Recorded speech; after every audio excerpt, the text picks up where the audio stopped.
Bismillahirrahmanirrahim. Assalamualaikum warahmatullahi wabarakatuh. Alhamdulillahirabbil alamin.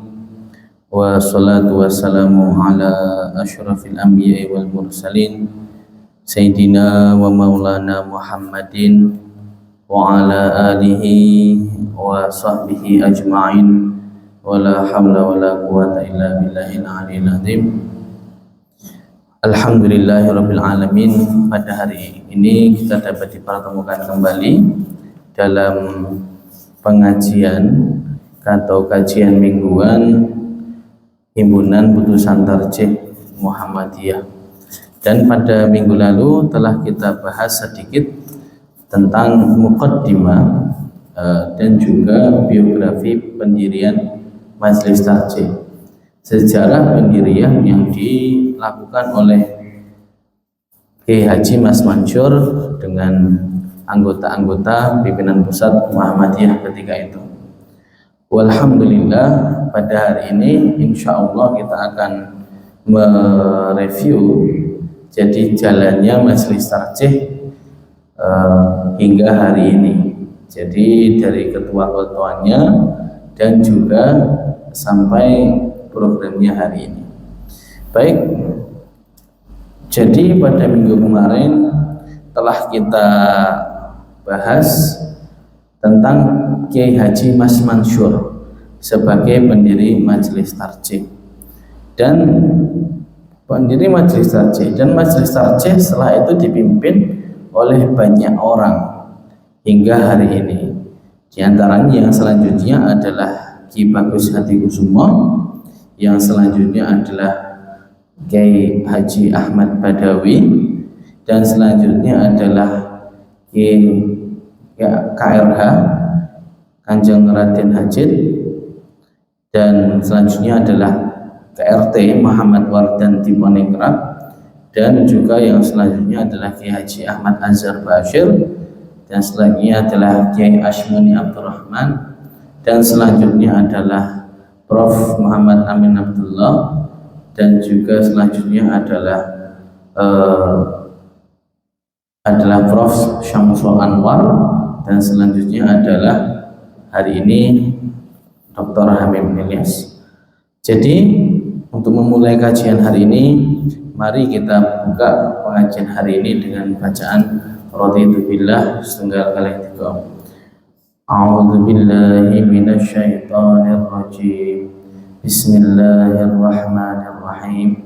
Raditu billahi rabba wa bil islami dina wa bi Muhammadin nabiyya wa rasulah. Rabbi zidni ilma warzuqni fahma. Amin. Amin amin ya rabbal alamin. Semoga kita senantiasa diberikan ilmu yang bermanfaat dari Allah Subhanahu wa taala. Baik, untuk selanjutnya, jadi kemarin sudah kita bahas tentang Kiai Haji Mas Mansur dan kiprahnya mendirikan Majelis Tarjih Muhammadiyah pada periode Kiai Haji Ibrahim, yaitu periode kedua pimpinan Muhammadiyah, pimpinan pusat Muhammadiyah yang kedua setelah Kiai Haji Ahmad Dahlan. Jadi Kiai Haji Mas Mansur itu banyak sekali kiprahnya ya. Kiprahnya baik itu di kalangan Muhammadiyah maupun di pemerintah. Karena Kiai Haji Mas Mansur ini merupakan pejuang ya, pahlawan nasional. Jadi banyak sekali kiprah Kiai Haji Mas Mansur. Setelah itu Kiai Haji Mas Mansur memiliki pokok-pokok pikiran yang itu perlu kita teladani. Yang pertama adalah Kiai Haji Mas Mansur beranggapan bahwasanya keimanan yang ada dalam diri umat Islam sudah sangat lemah sekali, sehingga seringkali masalah-masalah ubudiyah dikalahkan oleh kepentingan-kepentingan pribadi. Jadi karena untuk menanggapi keimanan yang lemah ini tadi, Kiai Haji Mas Mansur beranggapan ubudiyah ini sudah lemah, keimanan sudah lemah. Maka dari itu diasaskanlah pada periode Kiai Haji Mas Mansur Himpunan urusan tarjih bab iman. Ini penting. Selain itu juga Kiai Haji Mas Mansur memiliki kitab-kitab selainnya tentang akidah. Nah ini penting, maka dari itu kita harus rujuk. Dan yang kedua adalah rata-rata umat Islam berada dalam kebodohan. Mereka tidak mengetahui hakikat ajaran agamanya yang mengajak kepada kemajuan. Nah, akan tetapi karena kebodohannya mereka justru mengalami kemunduran. Bahkan agamanya dihina oleh orang lain, mereka tidak mengerti. Jadi karena penjajahan yang berkepanjangan ketika itu, anggapan Kiai Haji Mas Mansur bahwasanya umat Islam ketika itu berada di kebodohan. Jadi karenanya agamanya tidak tahu. Karena agamanya tidak tahu, kalau dihina dan dibatasi oleh para penjajah, maka tidak apa-apa. Karena tidak tahu. Yang selanjutnya, para pemimpin Islam hanya pandai bicara saja. Dalam prakteknya mereka sering lari dari kesulitan yang menimpanya. Nah, misalnya mereka enggan berdakwah di tempat-tempat yang sulit. Sikap pemimpin yang demikian itu, apabila ada bahaya yang akan menimpa umat, mereka akan lari. Perlu diketahui bahwasanya gerakan-gerakan Islam, gerakan revolusioner, gerakan nasional seperti gerakan Muhammadiyah, gerakan NU, gerakan Persis, Al-Irsyad, dan lain-lainnya, Jamiat Khair, Syarikat Islam, Syarikat Dagang Islam. Pada hari sebelum itu mereka banyak melakukan kajian-kajian. Tetapi apakah hanya kajian-kajian? Apakah ada aksi-aksi? Memang ada aksi-aksi, tetapi belum menjadi aksi nasional yang bersama-sama serentak. Jadi Ahmad Mansur Suryanagara dalam bukunya Api Sejarah, Ahmad Mansur Suryanagara ini orang Muhammadiyah yang punya buku Api Sejarah 2 jilid sangat baik sekali. Nah, itu dikatakan bahwasanya sebelum gerakan nasional itu ada, gerakan dakwah Islam secara nasional itu ada, perlawanan kepada penjajah itu masih bersifat kedaerahan. Bersifat kedaerahan, jadi karena bersifat kedaerahan, umat-umat itu tidak dapat bersatu, dapat dikalahkan dengan mudah karena bersifat lokal. Nah, ini penting. Maka dari itu, karena bersifat lokal, akhirnya ya tidak bisa berkembang. Setelah itu, setelah muncul gerakan nasional, akhirnya banyak dipelopori hal-hal yang itu sebelumnya belum ada. Seperti halnya yang dapat diketahui perintisan rumah sakit, perintisan madrasah-madrasah, perintisan madrasah-madrasah, dan perintisan panti sosial, perintisan apa. Ini semua untuk apa? Untuk membangun umat. Nah, untuk membangun umat ini jadi dirintislah yang tadi belum ada. Ini sangat penting untuk kita ketahui. Jadi karena itu umat dibangun sedikit demi sedikit, akhirnya setelah ada gerakan transnasional ini, kita bangkit. Umat memiliki kemandirian dan itu tidak tergantung pada penjajah. Nah, karena umat memiliki kemandirian, akhirnya umat bisa tegak di atas kakinya sendiri. Setelah itu akhirnya umat bisa menantang penjajah dengan lantang, dan gerakannya itu terorganisir nasional seluruh Indonesia dan segala lini juga. Tidak hanya perlawanan fisik, tetapi perlawanan dalam perundingan, perlawanan dalam segi politik, perlawanan komunikasi, perlawanan yang itu bersifat dogmatis. Itu semua dapat dimobilisasi dengan mudah setelah ada gerakan nasional ini. Nah, sebelum itu telah dikatakan para pemimpin Islam hanya pandai bicara, karena perlu diketahui dalam sebelumnya itu hanya mengadakan taklim seperti itu. Tetapi pada prakteknya bagaimana? Belum atau kurang mungkin ya. Maka dari itu muncullah Muhammadiyah yang mengatakan talk less do more.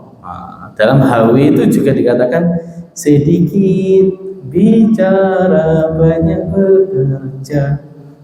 Itu semboyan yang mengatakan bahwasanya Muhammadiyah itu adalah gerakan, selain gerakan keagamaan, juga gerakan amal.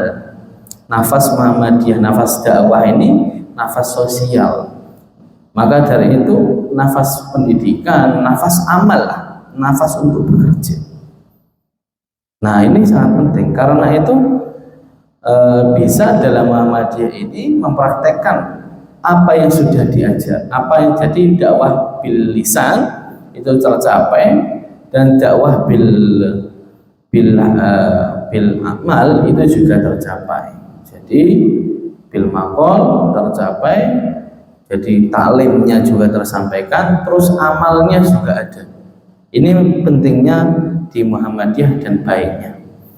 Terus selain itu, yang keempat, pokok-pokok pikiran Kiai Haji Mas Mansur itu adalah syiar agama Islam sangat kurang ketika itu. Umat Islam kekurangan masjid, langgar, sarana pendidikan, dan lain sebagainya. Padahal semua itu merupakan sarana efektif bagi syiar Islam. Maka dari itu ketika itu Kiai Haji Mas Mansur suka dengan gerakan Muhammadiyah, karena gerakan Muhammadiyah ini membangun. Karena membangun, akhirnya membangun sarana masjid, sarana ini, sekolah-sekolah. Bahkan yang paling mengherankan, tempel ini termasuk paling top. Nah, dulu ketika tahun 1920-an atau 27 atau berapa saya lupa, jadi di tempel ini kok bisa, ceritanya ada 10 SD dalam satu kecamatan, 10 SD Muhammadiyah. TK-nya ada berapa? Ada 14 ya. Ada 14 atau 13, lebih dari jumlah SD. Nah, SMP-nya ada 1, bahkan dulu 2 SMP. SMP di sini, di SMP Gendol itu, dan juga SMP Muhammadiyah 2 Tempel di Mororejo yang sekarang dipakai gedung dakwah. Dan SMK ada 2, kok bisa Muhammadiyah? Ini juga membuat gedung Darul Ulum pondok ini yang sebesar dan semegah ini. Tornya gede sekali, betonnya gede sekali. Nah, itu dibangun sendiri tanpa tukang. Maka dari itu ini merupakan semangat dakwah Muhammadiyah yang itu membangun, yang itu jarang ada. Yang dulunya orang hanya kuar-kuar saja, tapi dengan Muhammadiyah ini sudah terrealisasi dengan nyata. Inilah kerennya Muhammadiyah. Terus selain itu, untuk menanggapi hal-hal ini tadi, apa yang dipikirkan Kiai Haji Mas Mansur? Nah, ini penting. Menurut Kiai Haji Mas Mansur, kondisi umat Islam yang mengalami kelemahan dan kemunduran itu akan dapat dibangun kembali apabila umat Islam mau mengubah cara hidupnya dengan melakukan hal-hal berikut. Ini solusi dari Kiai Haji Mas Mansur setelah melihat perkembangan umat. Yang pertama adalah kembali kepada Al-Quran, yaitu wahyu ilahi yang menjadi iman untuk mencapai kebahagiaan hidup dunia akhirat.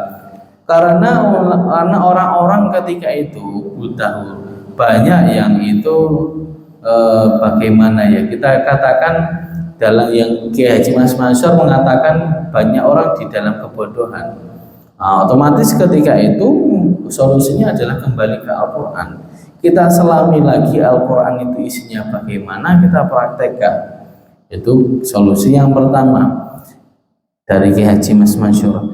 Yang selanjutnya, yang kedua adalah mengamalkan ayat-ayat Al-Quran dalam arti tidak hanya cukup dibaca saja, akan tetapi harus dipikirkan kandungan isinya dan kemudian berusaha mengamalkannya. Ini adalah ciri khas ajaran Muhammadiyah.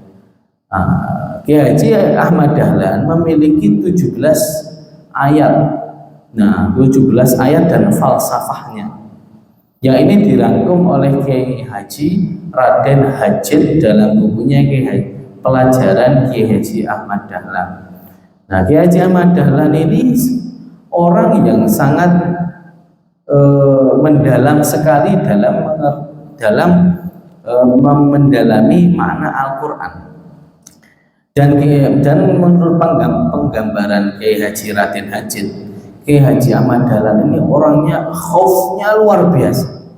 Khaufnya luar biasa. Jadi rasa takut itu sangat luar biasa. Dan juga rasa rojaknya juga ada. Jadi imbang. Kiai Haji Ahmad Dahlan itu seperti itu, sangat memikirkan tentang masa depan.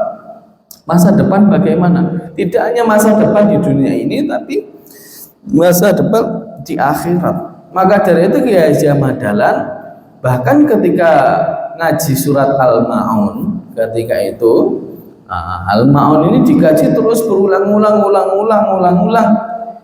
Terus sampai muridnya bertanya, "Yai, niki kok ngajine Al-Ma'un terus tok pripun?" Setelah itu Kiai Haji Ahmad Dahlan berkata, "Loh, iki wis dipraktekke piye? Sudah dipraktekkan kah pelajaran dari Al-Ma'un ini?" Nah, disinilah perbedaan ngaji yang benar dari ngaji yang sesuai ciri khas ngajinya Muhammadiyah dengan ngaji-ngaji yang lain. Jadi Muhammadiyah ketika itu tidak fokus, hafal Quran, masya Allah, mondok tahfidz, masya Allah, itu bagus. Tetapi yang menjadi ciri khas Muhammadiyah ketika itu adalah mengamalkan, mengkaji ayat sedikit-sedikit dan diamalkan, diresapi dan dipraktekkan dalam kehidupan sehari-hari. Dari surat Al-Maun saja telah menjadi amal usaha yang sangat banyak di Indonesia ini. Apalagi seluruh Quran dikaji. Maka dari itulah cita-citanya Muhammadiyah untuk membentuk masyarakat Islam, menciptakan masyarakat Islam yang sebenar-benarnya, yang itu kembali pada Al-Quran. Itu adalah yang diilhami oleh murid-muridnya, termasuk Kiai Haji Mas Mansur. Maka dari itu Mas Mansur solusi yang kedua itu mengamalkan ayat-ayat Al-Quran. Tidak hanya dihafal, dipikirkan kandungannya dan diamalkan. Yang ketiga adalah menguatkan kebendaan, karena harta benda merupakan alat yang sangat penting untuk menggerakkan semangat hidup umat. Sebab semua perjuangan apapun membutuhkan harta benda. Kata paribasan Jawa itu jar basuki mau biyo. Pengen sinau ya kudu di pondok. Jadi kalau harus belajar, kalau mau apapun, dakwah apapun itu tetap membutuhkan harta. Ini menjadi sangat nyata sekali. Kalau pimpinan Muhammadiyah nggak punya harta, nggak punya apa, itu mau gimana, mau gerak dakwah wong nyukupi awake dhewe ora ono kan. Ini penting untuk diketahui. Karena itu dulu sahabat Rasulullah pernah bertanya kepada Kanjeng Nabi, mereka ini jadi kita ini iri kepada orang yang itu punya harta, iri kepada orang yang sugih. Jadi mereka bisa mengamalkan apa yang kita amalkan, tapi kita tidak bisa mengamalkan yang mereka amalkan. Yang kita amalkan itu bisa mereka amalkan, tetapi mereka bisa berinfak dan bersedekah, sedangkan kita nggak bisa. Inilah yang menjadi iri. Nah, maka dari itu Rasulullah ketika bersabda, fakul fatabasum. Jadi sedekah itu macam-macam. Ada bisa boleh bersenyum, terus tahmid itu sedekah, apa itu segalanya bisa sedekah. Tetapi kan kalau kita tarik rinci lagi, itu juga bisa dilakukan oleh orang-orang yang punya harta, orang kaya. Tapi untuk sedekah bil mal memang tidak bisa. Maka dari itu dakwah itu membutuhkan harta dan uang. Maka melihat dari ini, maka keputusan pimpinan pusat Muhammadiyah untuk mengambil izin tambang ini memiliki prospek yang kedepannya panjang. Prospeknya panjang dan tidak hanya dipikirkan dari satu sisi. Ini penting.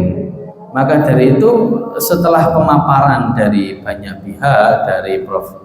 Anwar Abbas, dari yang saya ketemui langsung yaitu Pak Agung Danarto dalam kajian kemarin, itu memang Muhammadiyah mengkaji dari berbagai lini.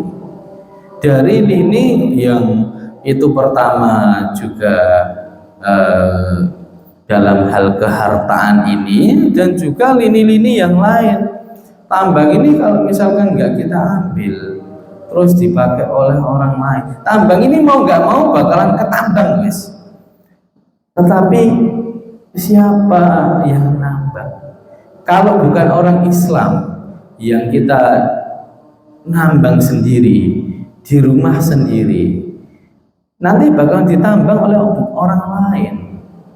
Nah ini, dan kita hanya menjadi penonton. Selama ini kan banyak sumber daya Indonesia itu ditolongi orang aja dan kita menjadi penonton. Lah bayangkan kita negara agraris, yang beras ya saya impor ke Vietnam. Kita negara yang garis pantainya besar, terus lautnya luas, tapi kok bisa garam masih impor? Ini kan sangat miris sekali. Maka dari itu menguatkan kebendaan, ciri khas Kiai, solusi dari Kiai Haji Mas Mansur ini penting. Nah, ini harus dititik beratkan untuk saat ini. Dan juga yang terakhir, keempat adalah eratnya hubungan antara ulama dan kaum terpelajar sangat penting, karena hal ini akan menjadikan agama Islam kuat dan dinamis, sehingga dapat membawa umat menuju kepada kesejahteraan hidup dunia dan akhirat. Nah, eratnya hubungan ulama dan kaum terpelajar itu sangat penting, karena ulama itu adalah qudwah. Nah, ini penting. Qudwah ini yang harus ditiru dari segala tindak tanduknya, baik itu dalam kehidupan sehari-hari, dalam beragama, dalam hal-hal lainnya. Kalau orang ini tercerai dari ulama, tidak ada role model, tidak ada qudwah, nanti orang kebingungan, saya ini beragama mau kayak gimana. Maka dari itu kita jangan alergi. Kalau ada ulama, kalau ada kiai, ya dihormati. Kalau ada ulama-ulama besar yang robbani, ya kita salami, ya kita hormati. Nah, ini kan penting, karena terkadang kita ngomong fikih apa, oh ulama ini bilang ini, ulama ini bilang ini. Mereka kan manusia, saya juga manusia. Rijal wa nahnu rijal. Mereka orang biasa, bisa salah, kita bisa salah. Maka dari itu kita harus langsung kembali saja ke Quran dan Sunnah, yang itu tidak mungkin salah. Pemikiran ini berbahaya, karena Quran dan Sunnah ini sampai ke kita gara-gara siapa? Gara-gara ulama, gara-gara orang yang membawanya. Kalau nggak ada orang yang membawanya, nggak bakal sampai ke kita. Dan pemahaman ulama tentang Al-Quran dan Sunnah itu lebih baik daripada pemahaman kita sendiri yang tidak tahu apa-apa terhadap Quran dan Sunnah. Maka dari itu ulama ini harus memiliki ruang dalam Islam, karena ulama ini merupakan pewaris para nabi. Anna innal ulama warasatul anbiya. Sungguhnya ulama itu adalah pewaris para nabi. Jika ulama ini terpisah dari umat, maka umat akan mengalami chaos atau kekacauan. Nah, maka dari itu ulama ini harus ada, dan ulama ini memang dalam suatu tatanan masyarakat, seperti kata Clifford Geertz, merupakan cultural broker. Nah, ini penting. Maka dari itu mari kita selami benar-benar ini pokok-pokok pikiran Kiai Haji Mas Mansur yang nanti insya Allah akan dilanjutkan pada sholat isya, dan juga karya-karya ulama-ulama pimpinan pusat majelis tarjih dari pimpinan pusat Muhammadiyah lainnya. Baik, kita break dulu, kita sholat isya. Sekian. Wassalamualaikum warahmatullahi wabarakatuh.